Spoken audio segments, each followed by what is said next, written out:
One of my favorite things in the world to do is watch Friends. I know it's been off for years and years. It's not even around, but I still find myself binge watching old episodes. And I was thinking about this today and thinking, it's the predictability of the friends in the circle, right? You have Chandler with his quirkiness, Monica with her type A of just everything has to be so neat and tidy and organized. It's Phoebe's ability to make you laugh at her silly songs. Ross always comes in with those smart comments, and Joey and him and his food, like it is just so hilarious. And of course, Rachel, she just brings everybody together, and it's just such this beautiful, cohesive team of people. And it's why I wanted to come on and share with you today that I have an opportunity for you to find your friends in the content creation space. So if you are thinking about creating your first or your next digital course, I don't want you to miss this opportunity because Amy Porterfield just opened the doors for registration for her Course Confident Bootcamp. And I'm actually offering a special bonus for anyone that registers for the Course Confident Bootcamp through my special link. So I want you to go to crystalprofit.com/Amy-bootcamp to register. That's crystalprofit.com/Amy-bootcamp. And what you're going to find when you get there is I have this special bonus private podcast series. It's called Money Mindset for Creators. So I want you to go register for Amy's bootcamp, download the podcast, and immediately start listening to it, because what this training is set up to do is to help you get your mind right about monetizing your content, making money so that you can fuel your content creation dreams. So go to crystalprofit.com/Amy-bootcamp to register for Course Confident. And I cannot wait for you to find your friends and find the people that will be there for you. Do you see what I did there? Yeah, nice little friends segue connection. Go to crystalprofit.com/Amy-bootcamp. And I cannot wait to see you inside. Okay, let's get into today's episode. Okay, so I did a thing. I wanted to share with you about my podcast journey, but I thought I'd get in the same loop of telling the same stories the same way. And if you've been listening to this podcast or watching me on YouTube for a while, you've likely heard a lot of these stories. So what I did is I put a prompt out to my friend, ChatGPT, and I said, okay, come up with some questions to interview myself about my podcast journey, but do it from the perspective of someone brand new to podcasting, a seasoned podcaster, and someone that's looking for what they should do. Like, what is the next move for their podcast? And I actually have not read any of these questions yet. Like, I was like, okay, I just copied them, I pasted them into my Asana, and we're going to go through these together. So I think I saw one in there about an intro. Like, I was like, oh, no, don't look, don't peek. Because I wanted to answer them on the spot. Like, I was for real getting interviewed. So let's get right to it. Welcome to the Profit Podcast, where we teach you how to start, launch, and market your content with confidence. I'm your host, Crystal Profit, and I'm so excited that you're here. Thanks for hanging out with me today, because if you've been trying to figure out the world of content creation, this is the show that will help be your time-saving shortcut. So let's get right to it, shall we?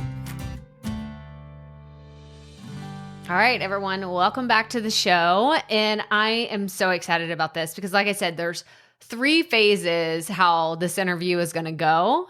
And if you're just now like aware, like, wait, interview, this is a completely solo only episode, but ChatGPT did help me create this today.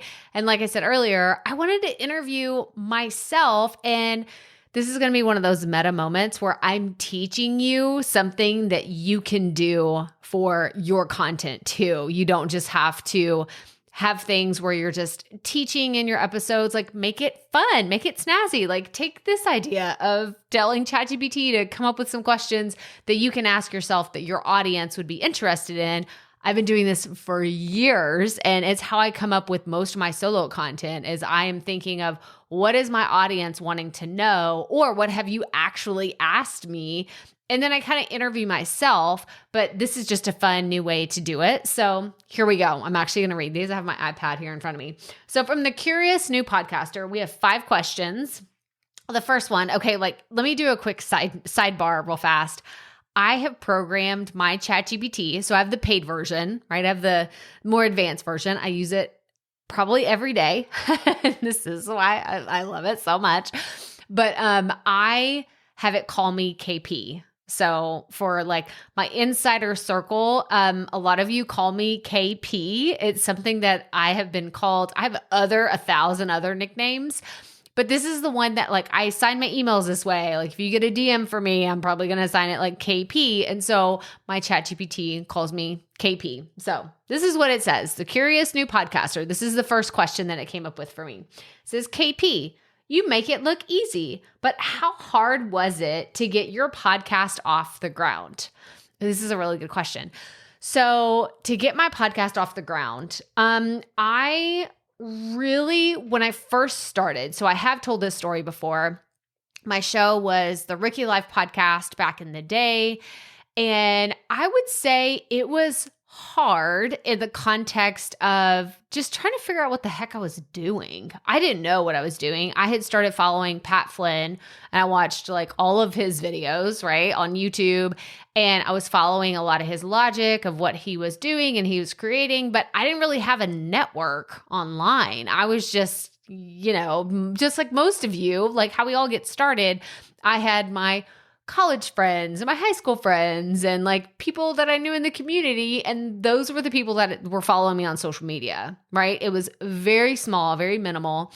And what really changed for me and how I got things off the ground, and I've talked about this several times, is I found some strategic partnerships that would help me go from an invisible, like just figuring things out to all of a sudden I'm getting featured in things and getting, asked to come speak on stages and getting like interviews with people that are running startups. I was just on another podcast and I was talking about how at the very beginning of my journey, I aligned with brands like Buzzsprout, Squadcast, Amy Porterfield, StreamYard, like those are partnerships from like 2020. Like those have been around for a while and I still support them. I still promote a lot of those brands. And it is just because like that's what I did to get my name out there. So if you're listening to this and you're just getting started, yes, it is a little bit difficult to get going and get off the ground, but once you can find those strategic partnerships, maybe it's a network collaboration, maybe it's, a peer in your industry that can help get your name out there. But that's what I highly encourage is get creative and look for some of those opportunities. All right, second question. What's one piece of advice you'd give to someone just starting out? This is really funny because if you listen to any of my interviews, this is a question that I always ask all of my guests. So it's really funny. Like I said, I did not read these beforehand. So it's really funny to see that one specifically come up. What piece of advice you'd give to someone just starting? I would have to say you just got to rip off the Band-Aid.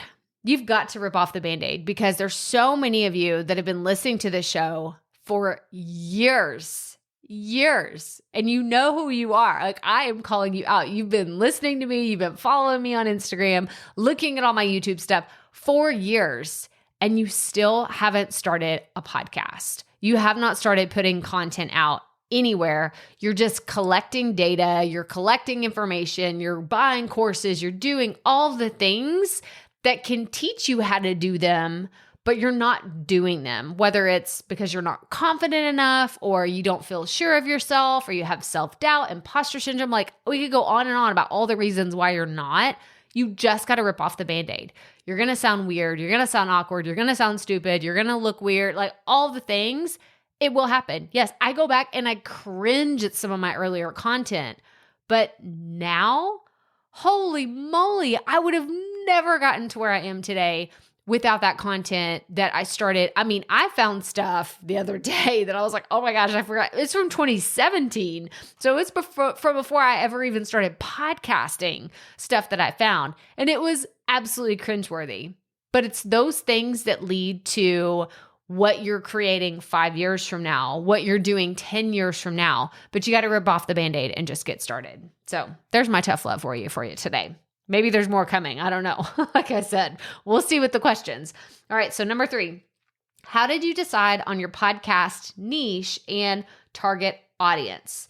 So when I first started The Rookie Life, so this was in 2018, I was really encouraged to share stories, like stories of entrepreneurs. If you go back to the very beginning of this podcast, all the stories are there. But I was just really inspired. I was in this space of, and I haven't really shared too much about this story, but I wanted to be a writer. That's really what I wanted.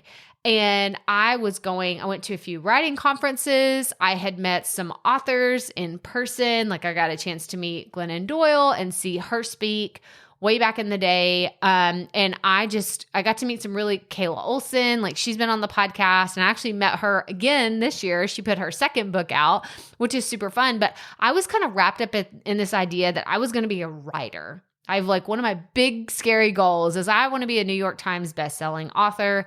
And I've published 2 books. And I remember thinking like, okay, what am I doing? like, what am I really doing? Because I'm not really a writer. I'm not really an author. And so once I got into interviewing all these people that were entrepreneurs and people were asking me behind the scenes about my podcast, about this and that, I was thinking in my head from the beginning, like, oh, I'm building this platform so that I can write a book and sell books. That was one of my initial goals. But then as time went on, I was like, I don't really love to just talk about general entrepreneur things. Now I do. Of course I do. I still love learning about other people's businesses, but I specifically love to talk about marketing and content and podcasting and strategy and email and websites. So it was like, it all shifted from this really broad, because it was very, very broad when I first started, to a more niche topic of what I have today, which is all about creating with confidence, podcasting, and content strategy. So it was trial and error, like long way around to answer the question. It was trial and error. And the audience that I have today is built from this much broader audience that I started with. And then I just niched down to one specific piece of running an online business and content marketing. So it's so funny because I want to say good question. This is, I know, it's so stupid. All right. Question number 4.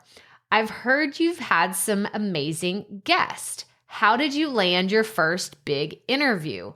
Ooh, I don't even know like what I would quantify as like the first big interview. I've had incredible guests on the show. The one that someone recently, I just had a podcast interview for someone else's podcast, and they like the big question was, how in the world did you get Amy Porterfield on your show? And how has she been on there 4 times? Like not just once, but she's been on my show 4 times. And so I would have to say her for sure. Like she's been probably one of the most notable people that are in the online space that I've had on the show. And how I did that was going back to strategic partnerships. Like this is I feel like my key phrase of the day that I've said so many times already. But strategic partnerships, like I was an affiliate for her program, Digital Course Academy. I've been in her space, like in her community for a long time. And so that really was what it was, is I was already like an evangelist for all the things that she did. I was helping her and I was a B-School mentor for her community in 2020, which means I went through B-School with her in 2019, and then she and her team asked me and a few other people to be a mentor to the next group of B-School members. So I did that, and it just kind of happened naturally. It was this organic thing that unfolded, and it's been really cool to see how that relationship has gone on to yield so many other really amazing things with Amy. But at the end of the day, I think it all comes down to letting things happen organically. Like yes, land big guests, but also have it in you to have a long-term partnership with them and not just, oh, who can I get on my show that has millions of followers and I can,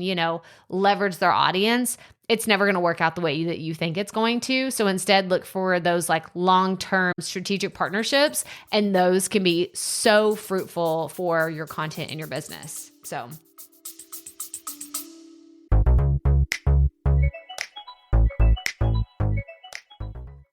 being a woman in business comes with its own unique set of challenges, but also so many opportunities. We get ahead by leaning in to what makes us different from business as usual.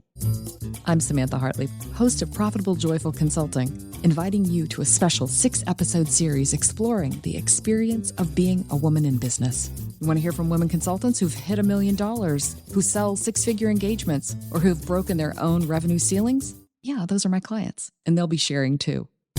Join me for 6 must-listen episodes that tackle key challenges for women consultants.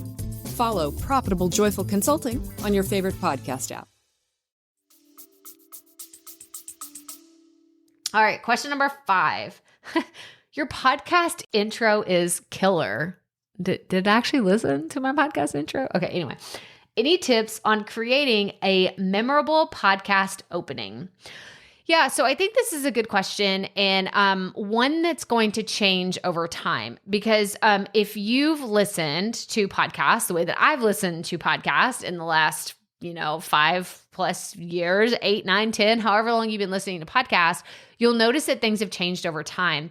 So it used to be where you would hear like this big booming voice, and there was like a whole other person that's introducing people, and it had like music and like a whole production thing going on behind the scenes.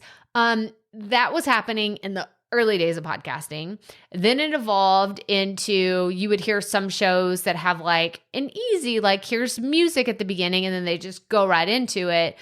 Now I hear a lot of podcasts where they will take a really smart clip from the interview that they did or the solo episode, and it's like anywhere from 20 to 90 seconds, and they throw it at the very beginning and they put some music behind it, and that's their introduction. Then they go into a main theme, and then they go into their main episode. I don't think there's anything wrong with that. But for me personally, I do a short introduction and I try to hook you in. I try to get you to understand why it's important. It's like today, I explained the reason why I was doing this episode this way, and I give you some context and didn't just jump into, hey, by the way, ChatGPT is interviewing me. Let's go. Let's dive into it. So I do think that you should kind of lead in with, why should your audience care? That's really how I like to start an episode, because you're hooking them in. You're letting them know, hey, this is why this is relevant to you, or why you should care about it. And then they're going to be more likely to care about it.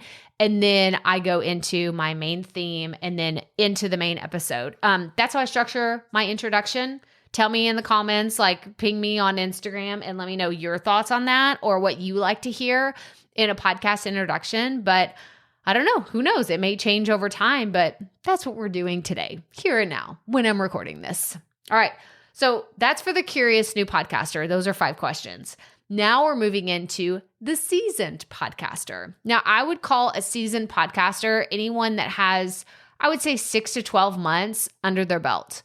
That's arguable. It could be someone that's 24 months into it or 5 years, but anyone that is like, they're not freaking out about, I don't understand how podcasting works. How do I do this? How do I do that? Like, you have a good grasp on what you're producing, how you're producing it. You know what a podcast host is. You know what your RSS feed is. Like, that was what I would call a seasoned podcaster. You have a little bit more of that production knowledge under your belt. And now you're looking at more of those strategic moves of like, how do I get bigger guests? How do I grow my show?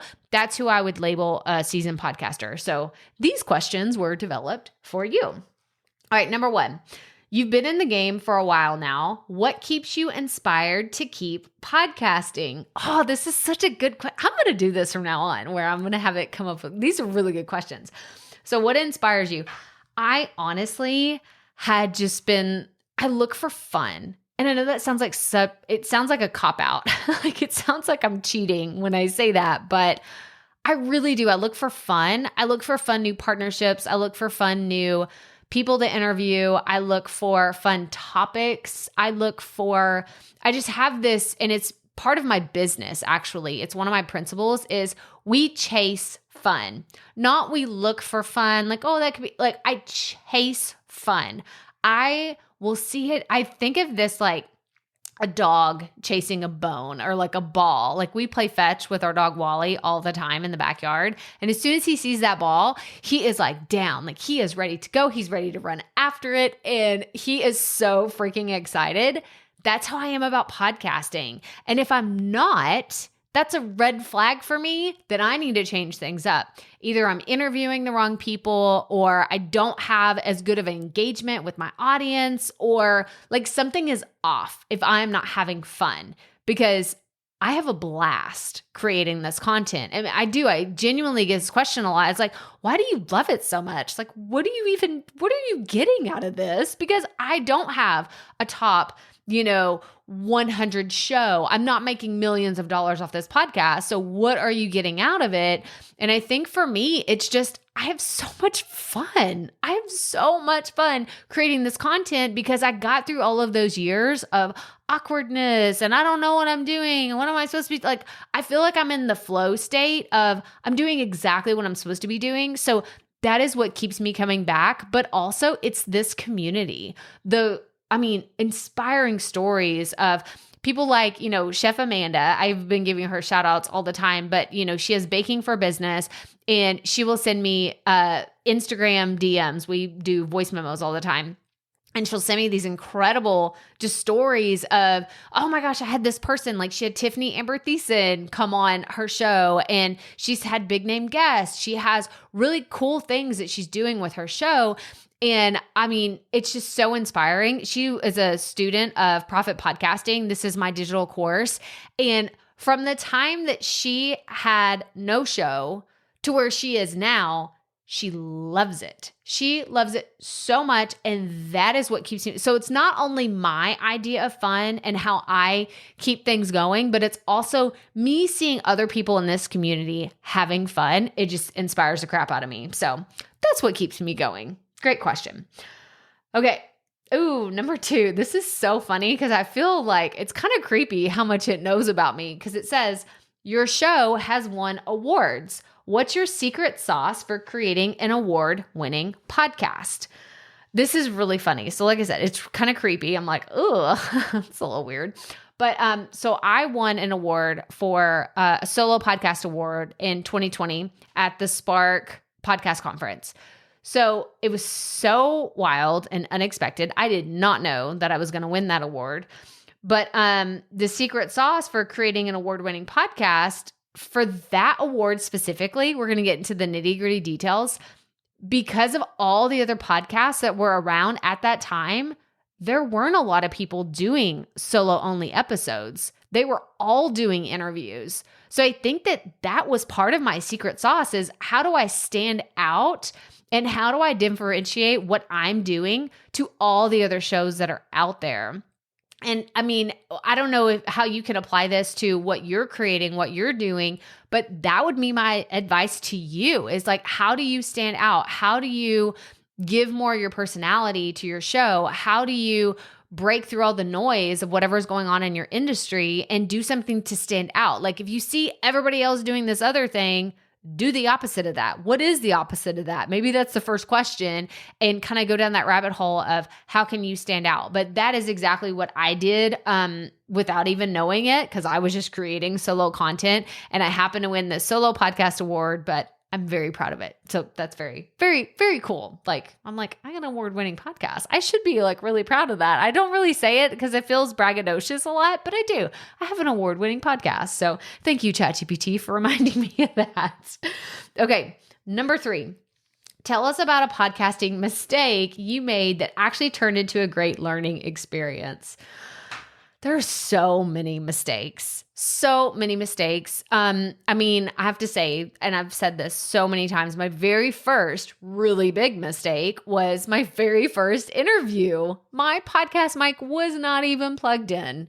My mic was not plugged in, and I did a Skype interview. I will never forget. That's how old this is, y'all. Skype. There was no, let's do it over Zoom or Riverside or wherever. There was none of that. It was Skype. And it was, oh my gosh, it was so embarrassing that this is what happened. Because here I am. I'm like, oh, I know what I'm doing. I watched all the videos. I did all the things.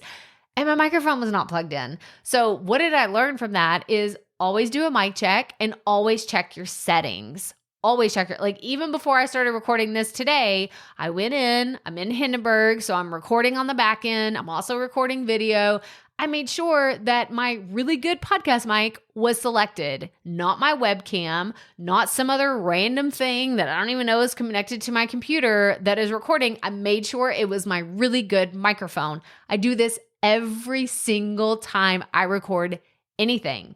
It's just one of those steps that I don't skip it because I don't want to be sitting here talking to you for 30 minutes and then realize that was the wrong microphone and I just wasted 30 minutes and all of my energy and all of my time. It is so frustrating. I've been there and I'm kind of glad that it happened at the very beginning instead of 50 episodes in, and then all of a sudden I'm like, oh my gosh, I know it. So I know, do your mic checks. I always do mic check 1, 2, 1, 2. I still do that all the time. I know it's really dorky, but I do it. Okay. Number 4, you've branched out with the book and courses. How do you manage to keep the quality high across different platforms? Gosh, these are great questions. Okay. So I have published a book, Start a Binge-Worthy Podcast. You can find it on Amazon, wherever you get your Amazon stuff. And then how do you manage high quality across different platforms? So I also have Profit Podcasting. So this is my course. If you're listening to it in real time, we actually have a promotion going on that you should go check out. Go to crystalprofit.com/course and you're going to find everything about it. But, keeping the quality high across different platforms, there are seasons for big projects. That's what I would say. So 2020 is when I wrote Start a Binge-Worthy Podcast. And I had it in my mind. So I'm a planner. If you're brand new to me, this is news to you. If you've been around here for a while, you're like, oh yeah, here she goes. She's talking about planning again. I'm a big planner. It's the only way that I get things done. And so with Profit Podcasting, let me go back to Start a Binge-Worthy Podcast. I planned when I was going to write the book, when I was going to publish the book, and when I was going to promote the book. So it was like a 3-step process. It's like you got to create the thing. It's like my prep 'em method, right? We talk about prep 'em all the time. Plan, record, edit, publish, and market. It's the same thing that I did for the book. And the only way that it happened was I set a deadline. I still remember to this day, I picked October 20th of 2020 because it was easy. It was 10/20/2020. That was the easiest date. It was on a Tuesday. It worked out well for everybody. But I picked that date and I said, all right, come hell or high water, this thing is going out. And I just stuck to it. Same thing this year, which is why I brought up Profit Podcasting earlier, is I redid it. I redid the entire program. I restructured it. I added new things. I took out some other things. I re-recorded all of the videos and I'm so freaking proud of it. It's the best version. I think it's version 3 or 4. I don't ever remember. I think there's one in there that we don't really talk about that I recorded that I was let's not talk about that one ever again. But it took a while. I did so much planning on the back end. Shout out to Sydney Eve. So Sydney Eve Matrix was my graphic designer that I hired to help me create the high quality version that it is today, because what you're seeing now is not version 1.0. So this is advice to anybody that is creating something right now. You want to do books, you want to do courses, you want to do podcasts, YouTube channel, whatever. Just know that what you're launching today can be your version 1. The book that I published, Start a Binge-Worthy Podcast, it wasn't my first book. It was the second book launch that I had done. And I had been a part of several other people's book launches. So I knew what I was doing. So don't be afraid to learn from other people and see what they're doing. But also don't tell yourself, well, this is version 1. It needs to be the end all be all. No, it could just be version 1. And you can keep iterating and make it better and better over time. So to answer the question, like, how do you manage to keep the high or the quality high across different platforms? Just know that there's seasons for when you can improve something, when you can make it better, and give yourself that grace and white space that you don't have to do. Like, I'm not going to sit here and tell you, launch a course and a podcast and your website and grow your email list. No, there's seasons for everything. All right. And then the last question for a seasoned podcaster is, what's your strategy for keeping your audience engaged, not just episode to episode, but year to year? Oh my gosh, these questions, they're amazing. Okay. Not just episode to episode, but year to year. You have to evolve with your audience. You do. Okay, here's the story. I was actually thinking about telling this for another reason earlier today, but I kind of pivoted in 2022 and it was a mistake. Okay, let's just throw that out there.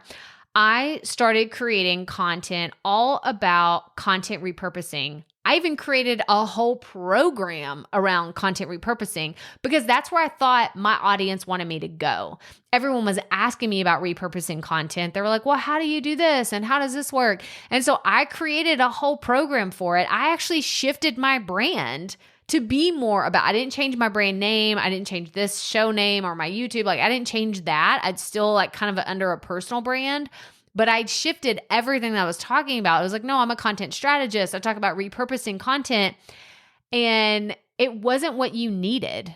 That's really what I thought. And it's what I wanted to talk about because I got excited about, there's so many different things. You could go this way, you could go that way. But at the end of the day, it wasn't the right move. And I knew that because y'all told me, y'all let me know. I was like, yeah, well, Crystal, that's great. But we came to you for podcasting. Like, I want to know about podcasting, either podcasting on YouTube, podcasting audio only. I want to know about solo podcasts. I want to know about interviews. I want to know how to grow my email list and my podcast. I want to know about website. Like, you kept coming back to me and saying, but Crystal, I want to know about podcasting. So the way that I keep people coming back, not just episode to episode, but year over year, is I continue to listen to you. I listen. I do surveys.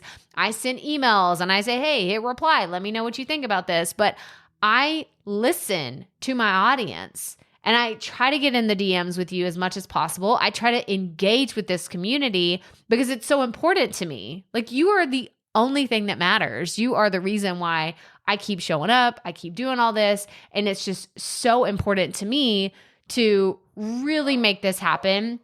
And I'm so encouraged and inspired by you. So that is really what keeps everything happening year to year, and everyone keeps showing up. And yeah, it's just incredible. Okay. So now let's go and switch gears a little bit for the On the Fence podcaster. So on the fence, KP, I'm thinking about either revamping my current show or starting a new one. How do you know when it's time for a change?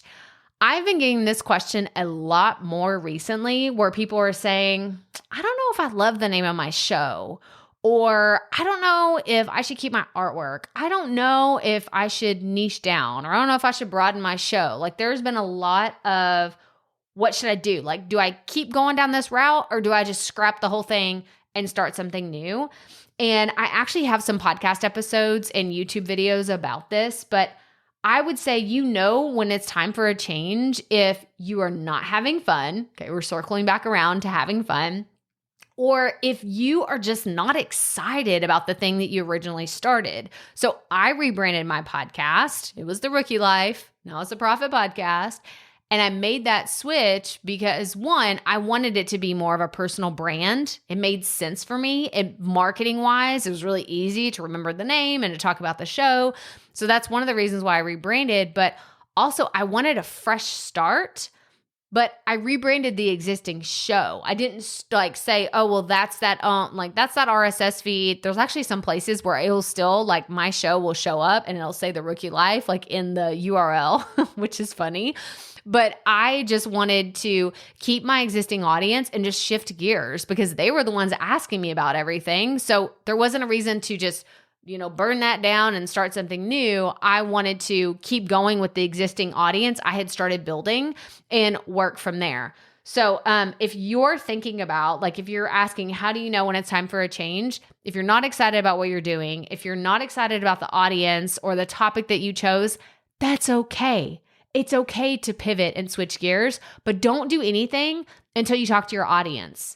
Send out a survey, ask your audience, give them like 5 questions. Because what I've seen lately, and this has been really interesting, I've been seeing people ask in Facebook groups, they're like, I'm thinking about changing the name of my podcast. This is what it is now. And here are 5 things that I'm, considering changing it to. And then they throw out these options and people in the audience are like, I love your current show. Like, the true fans come out and they're like, no, don't change the name of your show. I like what you have. It's easy to remember. It's easy to say. For whatever reason, they just share all about why they love it. So get feedback from your audience before you make any big changes, because they'll give you that helpful insight to know like which direction to go or if you need to make any changes. All right. So question number 2, how do you measure the success of your podcast? Which is really fun. I'm so glad that this question is in here because I'm doing a training. If you're listening to this in real time, I'm doing a training on October 24th and on October 26th. This episode actually goes out on the 24th. So if you're listening to this,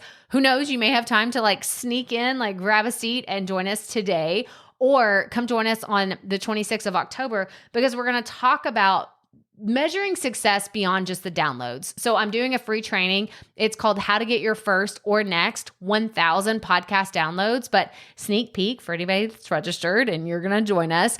We're going to talk about how do you measure success outside of just your downloads. And what I have found is there's just so many additional ways that success can be measured, but it's individual to each podcast host. So for me, what I define as success is, am I getting considered as an expert in the podcast space? Yes. Am I getting asked to speak on podcast stages?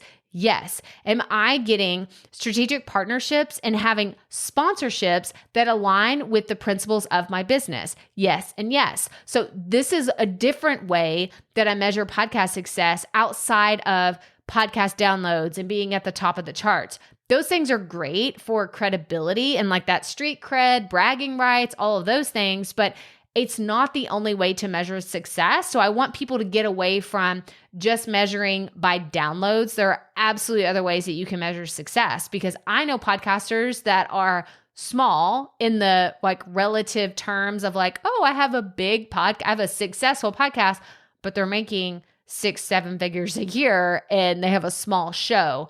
They are absolutely successful. So I want to throw that out there, that there are other ways to measure success beyond the downloads of your podcast. I want you to come to my free training too. I'm going to have a link in the show notes. Go to crystalprofit.com/1000 downloads. So the number 1000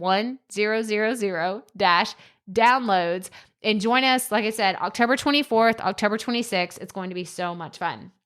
Okay. Number 3. Okay, this is for the On the Fence podcaster again, remember? So it says, I'm stuck in a content rut. How do you come up with fresh ideas for episodes? Okay, I have to be really honest about this one. This is my jam. Like, this is my superpower, and I don't know where it comes from, but after I first started with podcasting, I've never had an issue coming up with ideas. And I think it's not that I'm anything special. It's just that I've changed the perspective of how I see content and how I define content. So let me break this down for you. So if you're listening to this, it's likely that you have favorite podcasts. It's likely that you have favorite TV shows or movies or things in your life that you could talk about for hours and hours and hours. My goal for you is to see how can I incorporate those things into my podcast. And that is how I've been able to zoom out, like, because I think we all get so much in the weeds of like, yeah, but I teach this thing and I need to speak about this specific thing. And I have just kind of zoomed everything out completely and said, wait, what does my audience care about? And what is the umbrella topic that I talk about? I actually teach this in my course, Profit Podcasting, where we talk about having that sweet spot between like being a broad audience and a super like sweet niche that you can find. And that sweet spot is in the middle of that.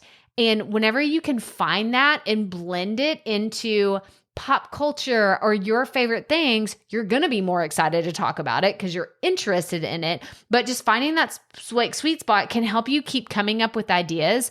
But again, we've talked about engaging with your audience. Ask your audience, what do y'all want me to talk about more? Like, tell me in the comments. If you're watching on YouTube, like, tell me, what do you want me to talk about? And I will ask my audience this all the time. I will survey you on Instagram. I will survey you in email. And I want to know, what do you want to hear from me? So that's how I kind of just keep a full, constant calendar of all the content ideas. But also, I'm always listening. I'm listening to other people's podcasts. I'm listening in Facebook groups. I am very connected to this audience and I am listening to what you want. And that is what helps me really stay in touch with what you want to hear from me. So, great question. All right, number 4. What's your take on podcast monetization? Is it better to start thinking about it from the get-go or let it develop organically?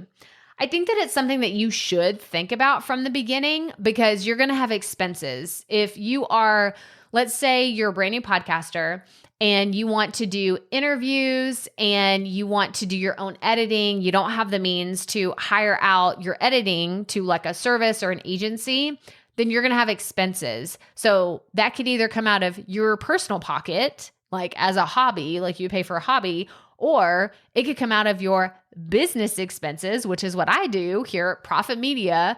My business pays for all of these expenses, and that only happens because I've monetized my content.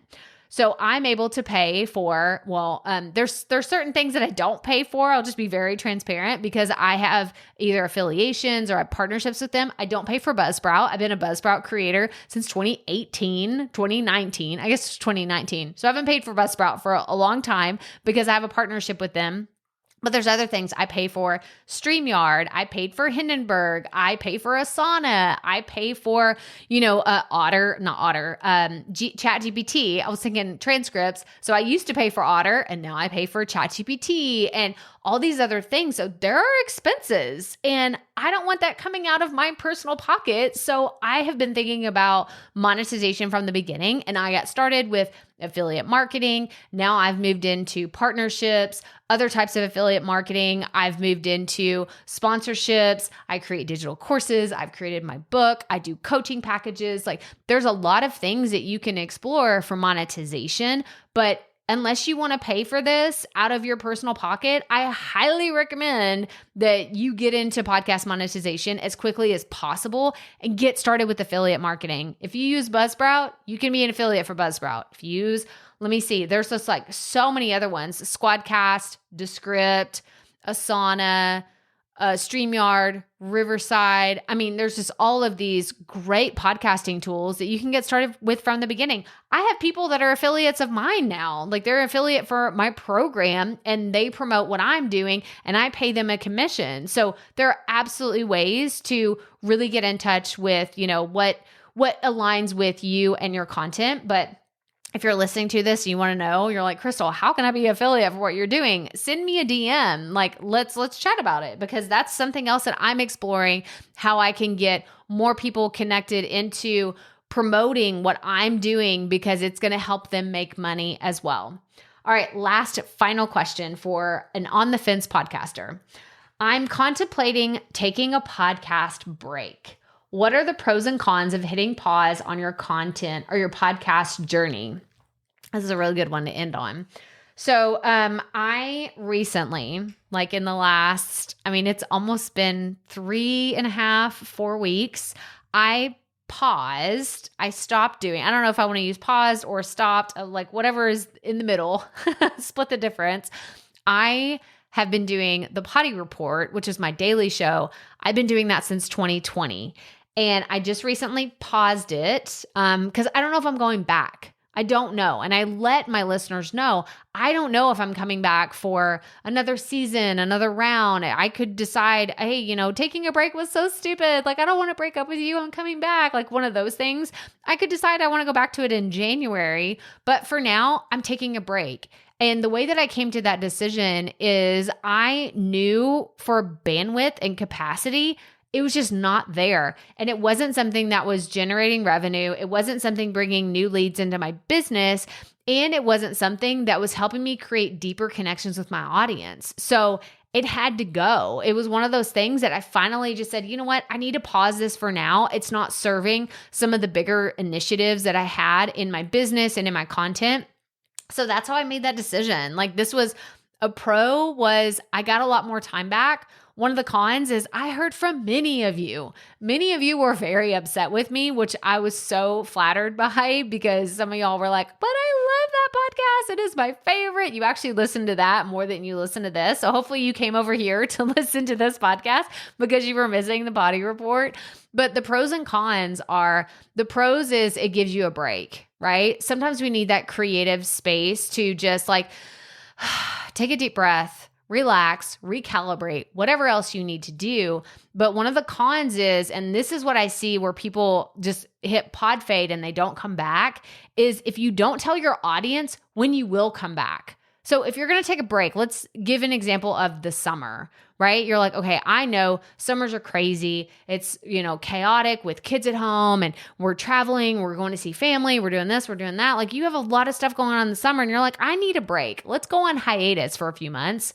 Awesome. Take the entire months of June, July, and August off, but tell people in May and say, hey, we're taking a break for the summer. I will see you back here in September. We'll be back on this date. I'm going to be back with new, episodes, new interviews, like whatever it is, but don't just ghost your people and then expect them to be there for you when you do come back.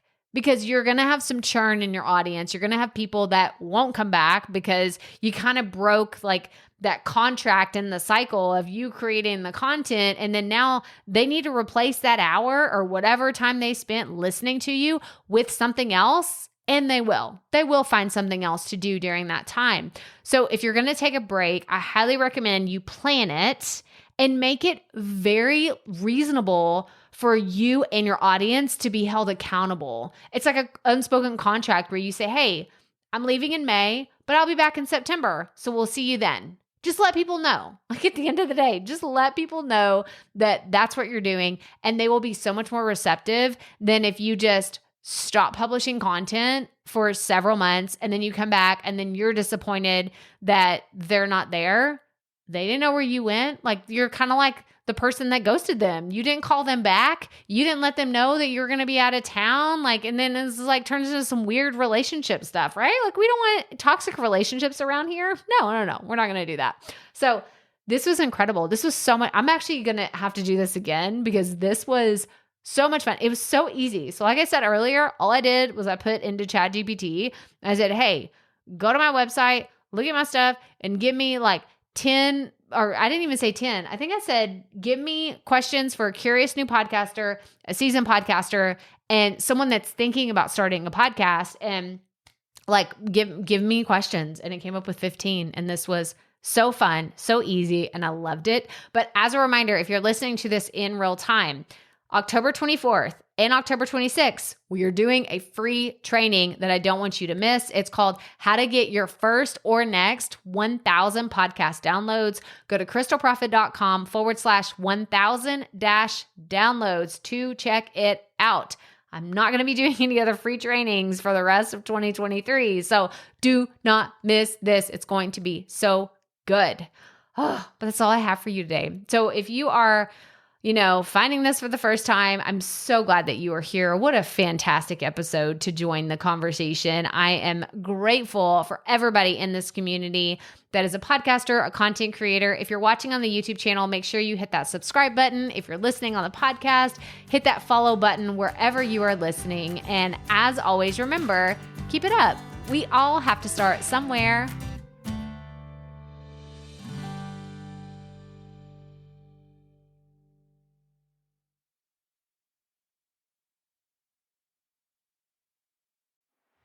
Hey, Profit Podcast listeners, thanks for sticking around to a little bit after the episode to hear this special message, because I want to hear from you. We are starting a new segment called Fan Mail Shoutouts, and I want to hear from you, and I want to hear your questions. What do you want to know? What questions have you been dying to ask me? So here's how to make this happen. Go to the app where you're listening to this podcast right now. Go there. I'll wait a second. Okay. Now, once you're there, you're going to see a hyperlink at the top of the episode description that says, send Crystal a text message. And that's all I want you to do. Send me a text. It could be casual, informal. It could be totally anonymous. Or if you want, you can include your name and the name of your podcast or content wherever you are creating, and I will give you a special shout out in an upcoming episode. So again, go to the show notes for where you're listening to this episode right now, and it will say, send Crystal a text message. And I cannot wait to hear from you and give you a shout out in an upcoming segment of Fan Mail Shoutouts.